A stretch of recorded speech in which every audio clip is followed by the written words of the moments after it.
Well, I am so honored to have the Cayenne Doroshow here now. Thank you so much for joining me. Thank you. It's so good to see you. You know, I just recently saw you, what was that, a couple of months ago?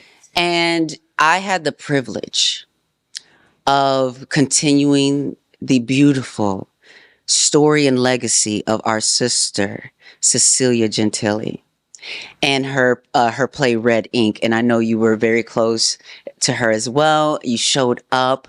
So first of all, just because this is Pride Month and we're celebrating, number one, you and your history and your story and how you've been here, but you've been in relationship with so many community members who have come and who have gone. How do we keep their memories alive? Oh, that's a hard question, but keeping the memory alive, kind of a dig on the Catholic Church, was having Cecilia's funeral there. Wow, yes, talk about it. Iconic. I couldn't care nothing about bothering him, disrespecting, because we did not. We showed up like they did for Andy Warhol, and I think Scott too. His funeral was there. Mm-hmm. And in high fashion. People showed up. Yes. Scandalously clad for Andy Warhol, of course. Absolutely. So what was different about a bunch of trans, lesbians, gays, and the whole community showing up like St. Patrick had never been full like that? Wow. Showing up in that way for our sister. Absolutely. But also having to live in that truth, that moment of when they carried a casket in.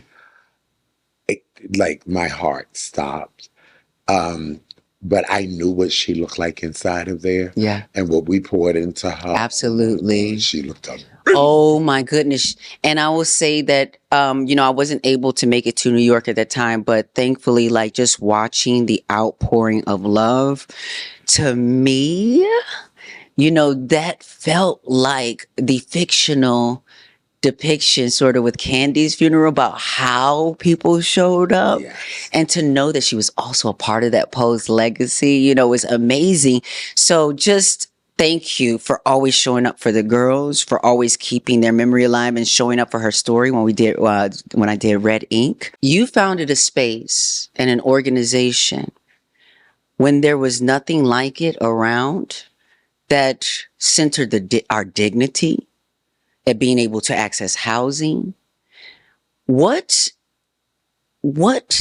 gave you the impetus to sort of start something that wasn't there before? And also, where did you find the audacity to create something like that out of nothing? I always believed when I worked for other people that I wasn't being heard or seen. And that's kind of messed up. Mm-hmm. When you're pouring so much into community, I worked for all these orgs for years and still didn't feel seen. Yeah. I remember going to the morgue for a young girl that was killed, a sex worker, and how she was treated, how I was treated, how her body was treated. But also my boss said I overstepped my boundary by going to make sure that that girl got home, that she got to go on the way home service. And I looked at that lady when she said it to me because, sweetie, it's my job to make sure these kids get to where they need to be. And it wore heavy on me. And after 7 years of not taking a vacation, working 7 days a week, I realized I wasn't valued. So I quit. Yeah. And then I worked for another woman. Mm-hmm. And the other woman for another organization, Red Umbrella.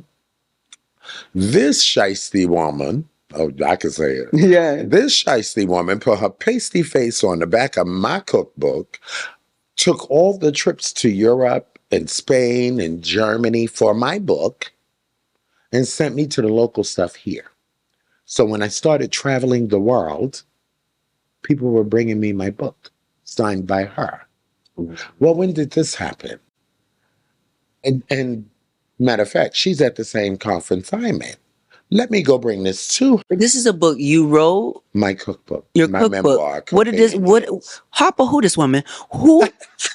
Who is the woman? Who is she to the project? She was, well, first of all, they knew a niche market. I had just got out of jail in, I think, 2002. for sex work. I had How long were you in it? Oh, child, 30 days. Oh, That's long enough to change your life. oh, listen. I think. I don't want to find out, but I heard. 30 days shook me and rocked me to my core. So while I was in there, I was starving. And I used just my mind to help them figure out how to make meals out of the crap they were giving them in jail. So I was actually coming up with recipes so they could cook for themselves. And I just started writing down everything I wanted to eat when I got out. And my lawyers came to see me. They were worried about me, so they came to see me. And they were like, what is that folder? And it said, everything I want to eat when I get home. And she said, give me the folder. And she handed the folder to that woman. And that woman, you said it, Harpo, who that woman? You said it right off the back. Because that woman, not only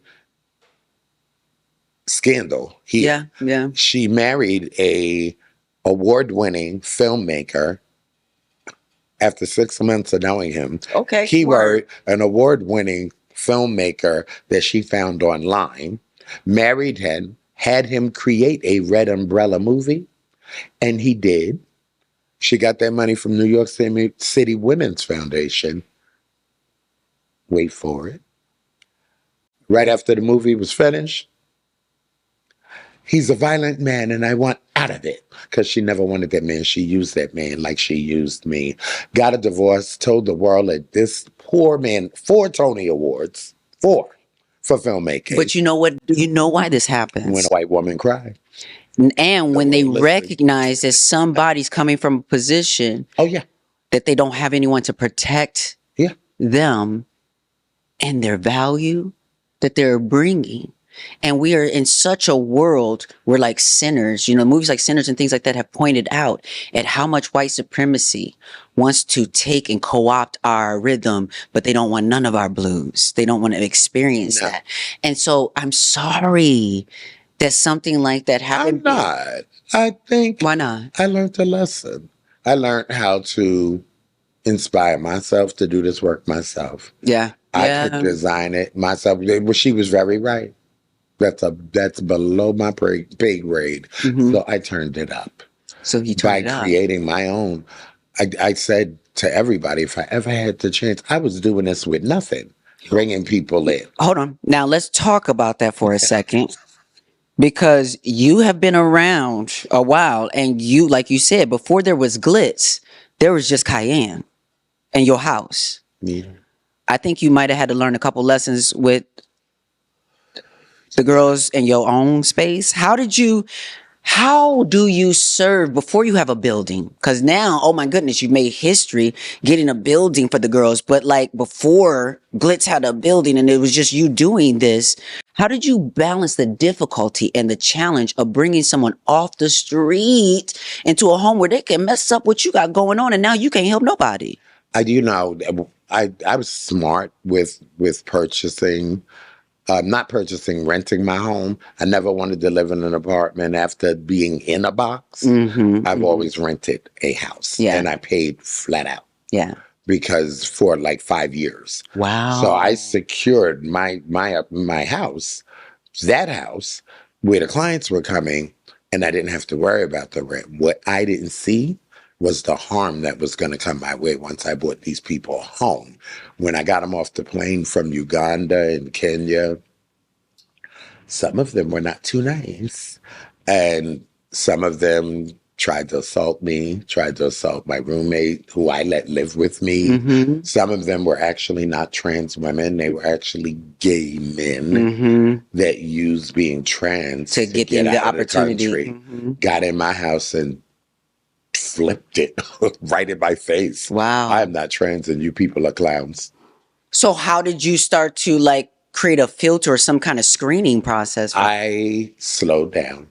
My brother Sid and Rio from Body Hack said, you cannot do this. This is not sustainable. They're going to kill you in your home. Yes. And I had to listen to that because at that moment, my life was in jeopardy. The whole time my life was in jeopardy because you're bringing people into your world. So you're balancing helping people in society and you're balancing your home, your actual home. It was a bad recipe. So I said if I ever had the opportunity, instead of doing like most of the agencies in New York City screwing people over, I took the access we got from the Trans Liberation March, and I immediately, quickly, my lawyers were upset with me, put all that money into that building for community. I could have donated it to DCRAM. I could have done this, and that. But I promised that I would buy a building for community. That's the thing to do when you're Black and you're trans And you're that's no easy transparent. feat, though. No. And keeping a building and managing a building and That's doing the all hard part. that comes with some things, right? Taxes. So, but right. But how do you then, because I think the model for many Black women, cis or trans, has been making $1 out of 15 cents, has been, helping when you barely have things and helping certain things. And as trans women, I still see, as I'm trying to help folks come out the gate with this heart to want to serve community, and they are still in the thick of their own struggle and trauma. What advice can you give to those who have the heart to serve but haven't realized yet that you need to serve yourself first? They say, put on an oxygen mask before you put it on your child. Save yourself first. Unfortunately, the trauma our community has been, they literally built it for us to live in trauma. Mm-hmm. We have had to navigate muddy, murky, nasty waters to be who we are today. I stand up on truth, spirit, not so much religion. Spirit keeps me grounded. Can we talk about that for a second? Because for me, thankfully, I found Buddhism, as my spiritual practice. Nam Myoho Renge Kyo. That's right. I found Buddhism as my spiritual practice, but something I realized, because I was born and raised in a Pentecostal church, so I kind of saw things early on in the child. It's a show. It's a show. Running around, it's a show. But basically, I grew up and I realized right away there's a difference between religion and spirituality, and that you can have both. But sometimes people get lost in the performance of religion. And it's a performance. Yes, and are losing out on the spirituality. As a Black trans woman, how did you find spirituality for yourself? I had to center myself. My great-grandfather was a bishop, and the man never raised his voice.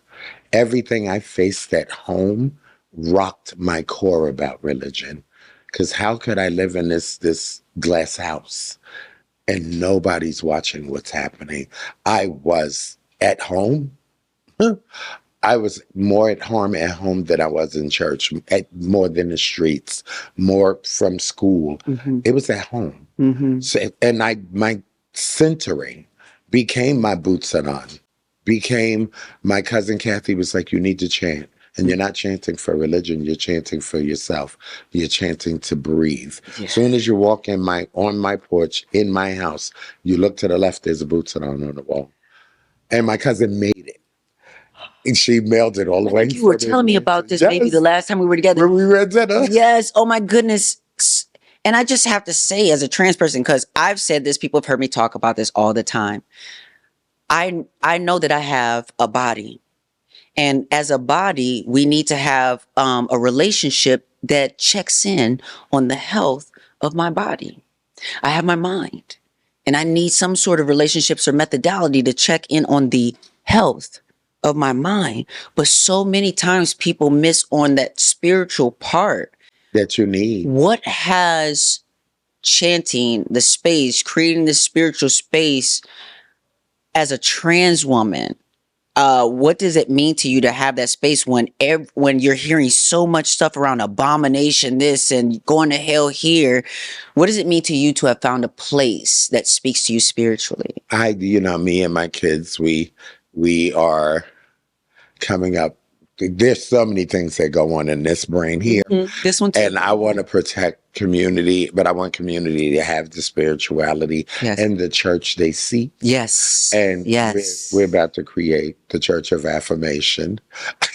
You better. You heard it right here now on No Opportunity Wasted. It makes sense. It makes sense that we have a gender affirming church that belongs to us, for us, by us, Absolutely. led by us. It just when I got the building, I cried when we first got it, and I went in there. But I went in there and wanted to knock stuff down and fix stuff, and I wanted everybody's house to have a gold ceiling, everybody's apartment, because that's healing.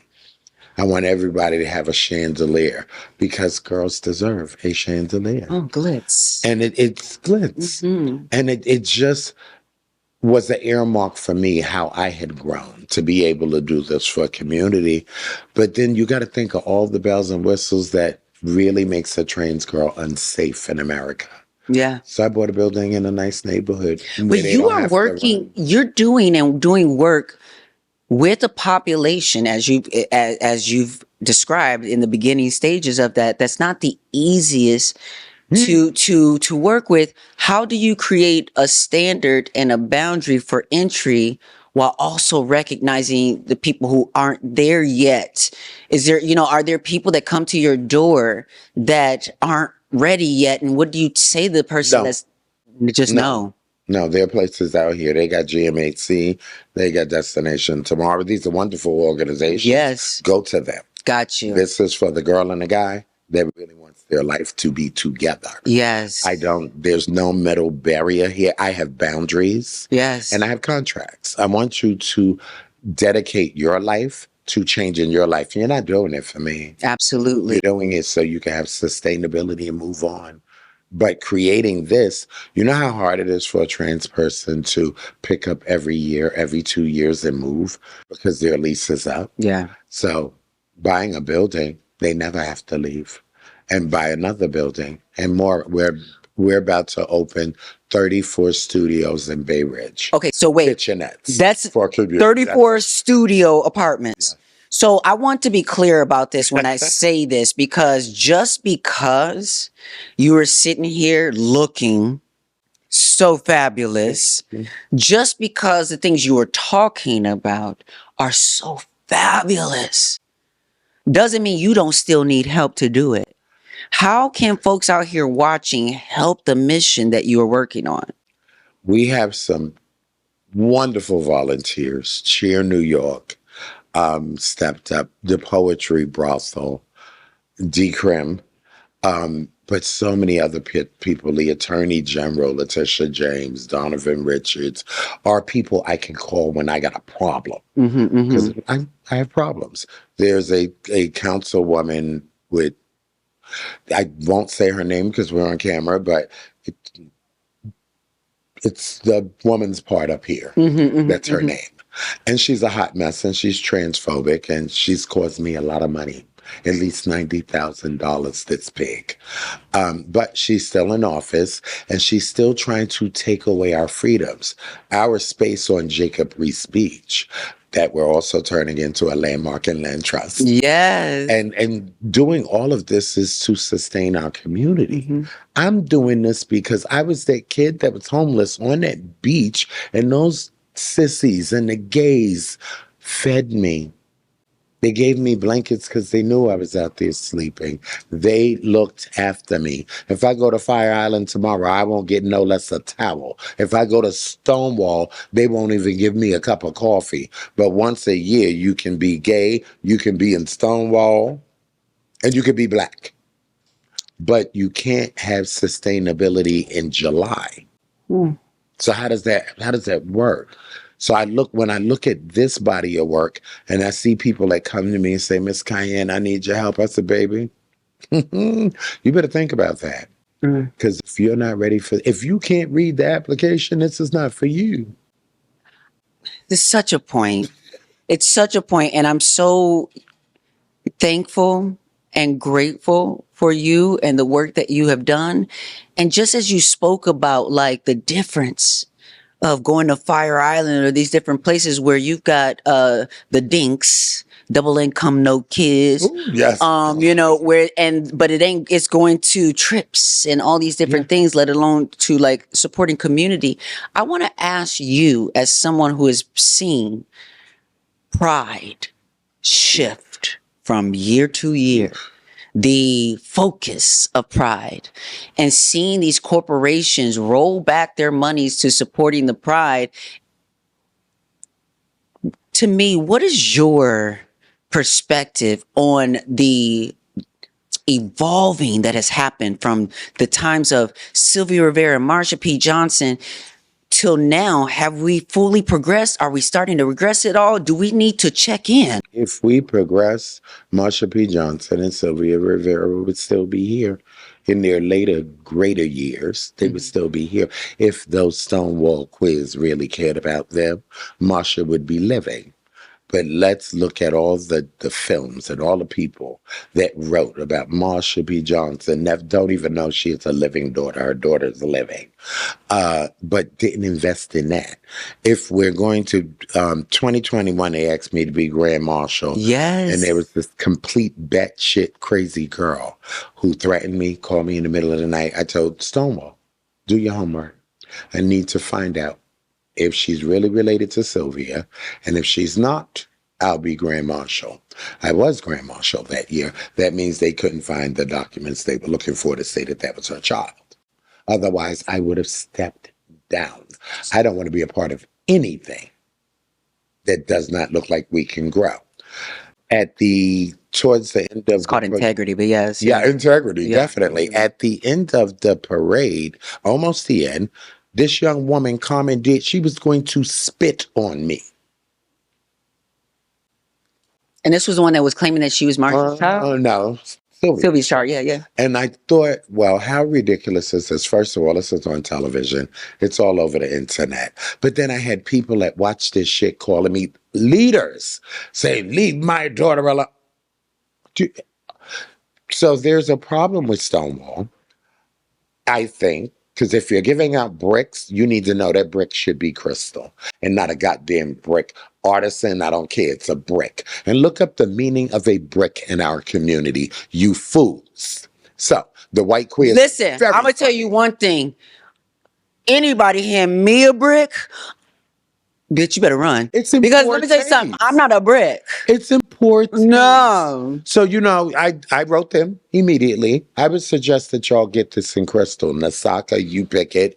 Brass, it can still be a brick. Swarovski, it could still be a brick. But a brick, an artisan brick, you faggots done lost your mind. Excuse me, y'all. But y'all done lost. We're in community. Mind. But how do you one do that? thing I saw on the internet, I don't know who did it, but they just did it for themselves. Just for themselves. They made a brick into a purse. Now, mind you, it don't open. It don't do nothing. You know where my brick is? But you know what? I actually want to make a brick that can just sit on my shoulder. My brick is right behind the door, because if anybody comes to my house that's unwarranted brick. Got you. You know how to protect yourself. Also a door stopper. But why? Why would I ever think that that's beguiling or cute? That's not an award. An award for my community, Absolutely. for me, for my work, Yeah. is a check. Okay. Blow smoke up my ass. Absolutely. No. I don't need an award. Are they still giving the girls exposure for to pay groceries with? Because no, they never really did it. When it comes to the pride celebrations, where they have all these corporate people, they have all these. But you're starving all day. That I would have to go to a trans march, a gay march, a pride march, and feed people. My black ass has to feed people because y'all don't account with all the money that goes into corporate pride. Y'all have not thought to make food for free. For community, exactly. Oh my goodness. Shade umbrellas for old people. Try that. Or better yet, don't charge people to be in that faggot ass parade. Try that. Try that part. Yes, because you're taking money from the community. From the poor. Yes. Because them little bougie punks, they gonna be all right. They gonna be in Fire Island shaking their little Speedos. But the reality is we're dying on this side. Absolutely. So how do we protect the integrity of who we are when you only tokenize us 1 month a year? I really love what you said when you're pointing out the fact that, money and all these attention is going elsewhere, but feeding the community, taking those resources and feeding the community and actually addressing the challenges we are facing right now. Right now, we are up against an onslaught of bills that are trying to criminalize just being trans, like Bill 3381 in Texas. And I hear that you were coming up with a solution to sort of combat this in Rikers Island. Can you tell everybody about that and how we can support what you're doing so that we can fight this? So in 2021, we went to Rikers Island, me and a group of people, one from Queer Art. I got everybody because they had a whole rally outside of jail for a girl that basically they murdered her. Yes, I think I remember. Layleen Polanco. I remember Layleen Polanco. Yes. The name of my program is the Layleen Polanco Re-Entry Program. And we go once a month, and I go with all the bells and whistles. People that have linkages to attorneys, so the attorneys get a shout out from us. We want to know about the case. We want to follow them now. So there's a plan for them to get out. Mm-hmm. All these reentry programs in New York City that's getting billions and billions of dollars. Investors take your money back. Here is a poor Black trans woman that is going to the jail with resources on how you do this. Yes. And that work doesn't happen when they get out. That work starts right there while they're in there. So they come home to resources. Yes. They actually have the stack of resources waiting for them. And then we do a volunteer-based buddy program. So when they do get out, they have buddies to follow them for a year. That's how you make sure they don't stray, they don't fall to the left. I'm not raising crackheads, dopeheads, and meth heads. I'm raising better human beings that happen to be trans, that happen to look like me, that happen to look like you, that happen to look like these young men in here. Absolutely. We cannot let anybody fail. So by me, again, another Black trans woman, why at the head of everything, when the bills are trying to take us down, there's a trans woman behind every movement that has been. Talk about Why is that? Because we see things they don't. Maybe it's something in our gender butterflies, but it's something that keeps us focused on changing the world, to make it brighter. I've had to live in integrity my whole life. Please tell me why I got to live in my adult life. Why wouldn't I create in the name of Layleen Polanco? That baby, if they would have listened to the doctors that said, don't isolate her, she'd still be here today. But she's gone. She's gone, and her family won't have her. Her sisters and brothers won't have her. Right. But we have her memory to change other lives in Rikers Island. That's what I got the 34 rooms for, the 34 kitchenettes. I want them to come home. I want to bail out. So you are creating a place that when they come out, they have somewhere to go, someplace to go, and they'll have some resources to look and they got to go to school, and they have to go. That's a part of the agreement. They got to go to school. If you don't want, let me tell you, stay away. Cayenne, thank you so much for making the most out of the opportunities. That's what this podcast is about. Not wasting a single opportunity. As you talk about, our community that has gotten wrapped up in drugs and doing other things, to remind ourselves that there are people with the range and the capacity to deal with folks at every different level. And baby, if you don't got the range, do what you got the range to do, but it's okay to set a standard. I love that you are proof that it is okay for us as Black trans women. Because 3 girls are getting college degrees, masters this year. What we're producing are better people that have an education. That's armor. Because I ask you to invest in yourself. That college degree is armor. And I want you to go back after you get that first one. And taste that second one. Ooh. And then get that third one. Because at the end of the day, we need you to do this for us. My old behind can't do this forever. Who do I turn this legacy over to? Right. This is a legacy project. This ain't is like your legacy. Housing Works. This ain't all the big agencies. This is a legacy project for me to leave to the other kids that can do this with the same mindset. But they have to do their work to be ready for this opportunity to come right behind you. If you'll fail, if you're not doing this authentically, and that's why people are failing. Absolutely. People I are see it all the owning time, left and right. agencies and they're failing. You went from owning something to now working for somebody.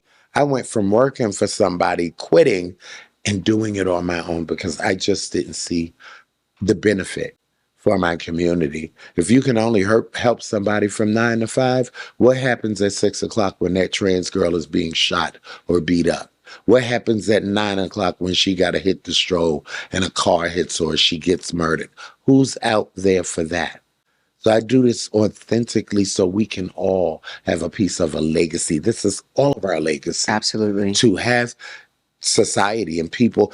This lady wrote me a letter of her grandchildren. All of them put their money together and sent us like $5,000. And I was like, oh my God, these are kids. And they're kids with little tiny little letters. And they were like, thank you. Thank you for what you do. This is what legacy is. Well, let me say thank you. Let me say thank you. You are a trailblazer. You have carved your own path. You're showing others what it looks like to just find your way and then be able to give back to others and also set a standard while doing it. But we stand on the back of our ancestors and my nieces and my daughters and my sons.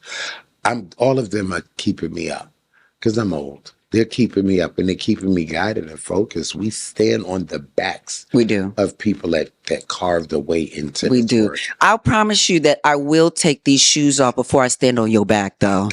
Okay, sis? I might like that. I absolutely adore you. Thank you. Thank you, Cayenne Doroshow. Happy Pride. We celebrate you this Pride season. I celebrate you every day. Thank you so much. Yes. Thank you. Thank you. We will be right back, y'all.